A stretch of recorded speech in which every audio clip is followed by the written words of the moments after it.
Hello everyone, I'm Dr. Naveedul Hassan and the topic of today's lecture is relations of civics with other social sciences. There are two types of sciences. First one is physical sciences and second one is social sciences. یعنی طبی علوم اور معاشرتی علوم. طبی علوم میں physics, chemistry, biology اور میتھمیٹکس جیسے مضامین شامل ہیں. طبی علوم ٹھوس، واضح، حتمی اور آفاقی اصول و ضوابط کا مجموعہ ہے، جبکہ معاشرتی علوم کا تعلق انسان اور معاشرے کے مختلف پہلوؤں سے. معاشرتی علوم میں شہریت کے علاوہ political science, sociology, psychology, history اور ایتھکس جیسے مضامین شامل ہیں. آج کے لیکچر میں ہم شہریت کا موازنہ دیگر معاشرتی علوم جیسے سیاسیات، تاریخ، عمرانیات، نفسیات اور اخلاقیات وغیرہ سے کریں گے. پولیٹیکل سائنس کا ماخذ یونانی لفظ پولس ہے، جبکہ شہریت یعنی سیوکس کا ماخذ دو لاطینی الفاظ سویس اور سویٹاز ہے. سویس اور پولس کے معنی شہر کے ہیں. یوں ابتدا میں دونوں مضامین کو محض شہر کے مطالعہ کا نام دیا گیا.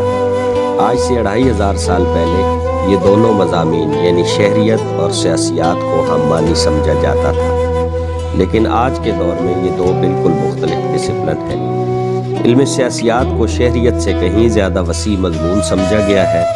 سیاسیات کا دائرہ بہت زیادہ وسیع اور اس کے موضوعات کہیں زیادہ ہیں. علم شہریت زیادہ تر مقامی پہلو سے تعلق رکھتا ہے، جبکہ سیاسیات کا تعلق قومی اور بین الاقوامی پہلوؤں سے زیادہ ہے. جرم و سزا، ثقافت و تہذیب، معاشرہ، فرد اور تعلیم جیسے موضوعات صرف شہریت میں پڑھائے جاتے ہیں. ان موضوعات کو علم سیاسیات کے نصاب میں شامل نہیں کیا جاتا.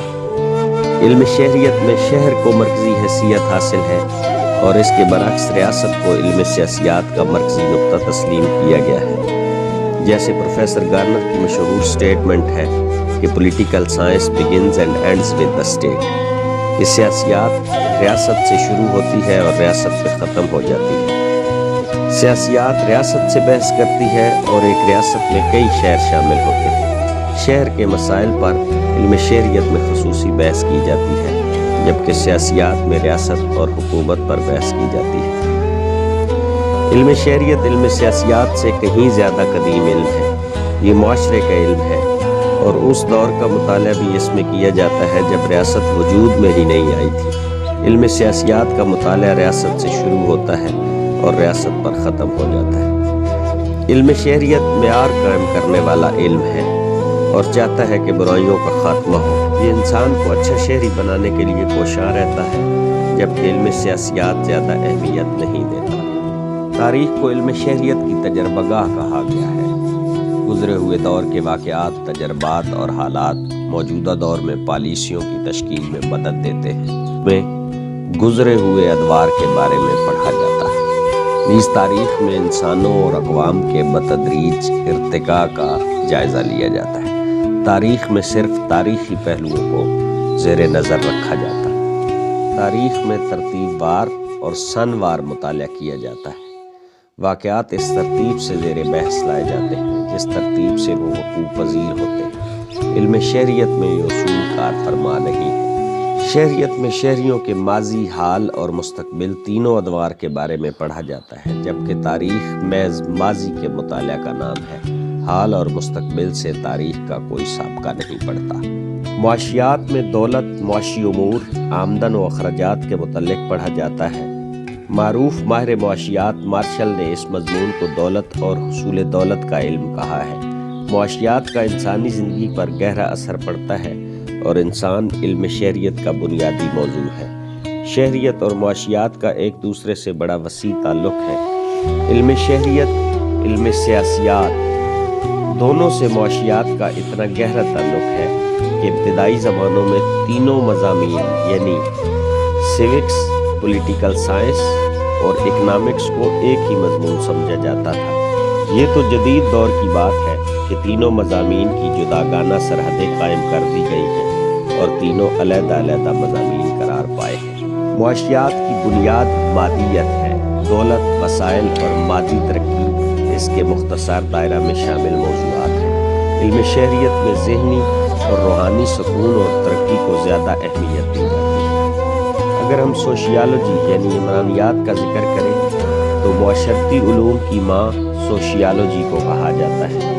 شہریت، سیاسیات، تاریخ، اخلاقیات اور معاشیات اور دیگر معاشرتی علوم عمرانیات کا حصہ ہیں۔ کہا جا سکتا ہے کہ عمرانیات ایک کل ہے اور تمام معاشرتی علوم اس میں شامل ہیں۔ علم شہریت فرد، معاشرہ اور شہریوں کے بنائے ہوئے اداروں کا علم ہے۔ اس علم میں گاؤں، قصبوں اور شہروں کے رہنے والوں کے مسائل کا جائزہ لیا جاتا ہے۔ خاندان، برادری اور قبیلہ کی اہمیت اور انسانی تہذیب کے ارتقاء کے متعلق شہریت میں خصوصی مطالعہ کیا جاتا ہے۔ یہ تمام موضوعات علم عمرانیات کے بھی بنیادی موضوعات ہیں۔ تو پھر ان دونوں مضامین میں یعنی شہریت اور عمرانیات میں بنیادی فرق کیا ہے؟ شہریت ایک معیار قائم کرنے والا علم ہے۔ یہ انسانوں کی بھلائی تلاش کرتا ہے اور مسائل کے حل ڈھونڈتا ہے۔ یہ برائی اور اچھائی میں تمیز کرتے ہوئے برائی سے دور رہنے کا درس دیتا ہے۔ عمرانیات محض معلومات کا مجموعہ ہے اور اس میں معیار قائم کرنا مقصود نہیں ہوتا۔ یعنی عمرانیات کو اس بات سے کوئی کنسرن نہیں ہے کہ انسان اچھائی کرے یا بھلائی، وہ محض معلومات کا مجموعہ ہے۔ اخلاقیات فرد کے ساتھ تعلق رکھنے والا معاشرتی علم ہے۔ یہ انسانوں کی سوچ، رویے، اصولوں اور کردار کے مطالعہ کا نام ہے۔ علم شہریت اپنے موضوعات، مقاصد اور معیار کے حوالے سے اخلاقیات سے بڑا قریبی رشتہ رکھنے والا علم سمجھا جاتا ہے۔ شہریت اور اخلاقیات دونوں کا بنیادی مقصد فرد کو اچھا انسان بنانا ہے۔ دونوں کے نزدیک فرد کی بہتری درکار ہے۔ یوں مقاصد کے اعتبار سے ایک جیسا رویہ دونوں مضامین سے جھلکتا دکھائی دیتا ہے۔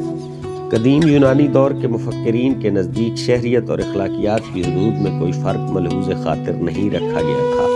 افلاطون اور ارسطو نے اپنی تحریروں میں اخلاقیات پر مبنی شہریت کو پروان چڑھایا۔ افلاطون کی کتاب دی ریپبلک میں جس مثالی ریاست کا نقشہ کھینچا گیا ہے، تمام تر اخلاقیات پر مبنی ہے۔ تو پھر ان دونوں مضامین میں فرق کیا ہے؟ اخلاقیات کا تعلق فرد کے کردار، سوچ اور باطنی رویوں سے ہوتا ہے، جبکہ شہریت فرد کے ظاہری رویوں پر انحصار کرتی ہے۔ علم شہریت نسبتاً زیادہ وسیع ہے اور اس کے موضوعات اخلاقیات کے مقابلے میں کہیں زیادہ ہیں۔ اخلاقیات میں انسان کے صرف اخلاقی پہلو کا مطالعہ کیا جاتا ہے۔ علم شہریت میں فرد کے اخلاقی، شہری، معاشی، سیاسی اور معاشرتی پہلوؤں پر نظر ڈالی جاتی ہے۔ یوں شہریت کا دائرہ کار موضوعات کے اعتبار سے اخلاقیات کے مقابلے میں خاصا وسیع ہے۔ علم شہریت اور اخلاقیات کے کچھ اصول و ضوابط ایک دوسرے سے مختلف ہیں۔